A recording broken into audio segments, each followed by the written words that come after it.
هستم، خوش آمدید به کانال پخت و بازهای خانگی. ما امروز همراه برای افطار یک نمود رولت تیار میکنیم با لواش. محصولات لازمه برای ما چیا لازم؟ اینجا گرفتم مرغ یعنی کپچانه، سیر، یک قاشق مایونز و کاتشوپ همراه کردم و یک دانه لواش لازم است. این محصولات برای تیار کردن رولتی ما لازم است. لواش شروع شده. ما که لواش به یعنی همین سس تیار کردیم میمالیم. امروز یاردمچی من معمایی تیار میکنم. شروع کرد مالی هم جاشبه نمین تر همه جاشبه یعنی ساز میکنیم. من سازش هم خیلی شروع همه جاشبه مالیدیم. مرغش شروع میپاشم بالی لواش به یعنی کپچانی مرغ میتونید مرغ هم تو آبنده جاشانید. همه جاشبه شروع یعنی این تر مرغ میپاشیم. مرغشه یعنی شروع پاشیدیم اکنون سیر میکنیم. سیره من این تر میپاشیم بالی یعنی مرغ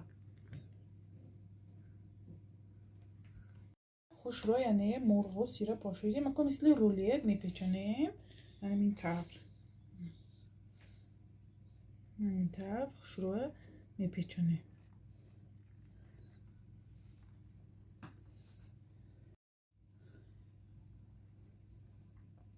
من داخلش مثل رولت یعنی میبریم. خواهید کلانتر خواهید مایده تر. من تر همیشه یخی رزمیر کرده من میبرم.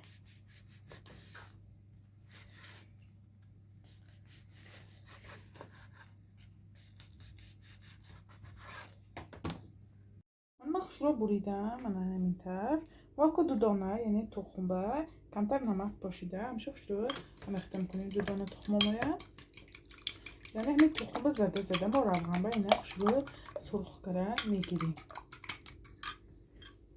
من روغن مانده من طرف تخمه یعنی زده انداخته دو تا طرفش تخم کرده ما اینه خوش رو یعنی بالا می روغن با میچینیم. بسم الله خوش رو یعنی دو تا طرفش سرخ کرده میگیریم. من همین طرف دو تا طرفش یعنی خوش رو سرخ کرده ما میگیریم.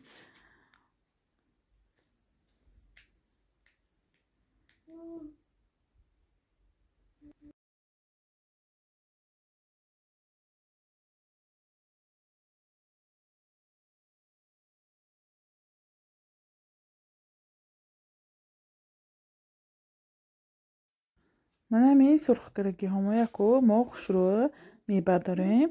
تماما خودش به یعنی روغنه نمیگیرد.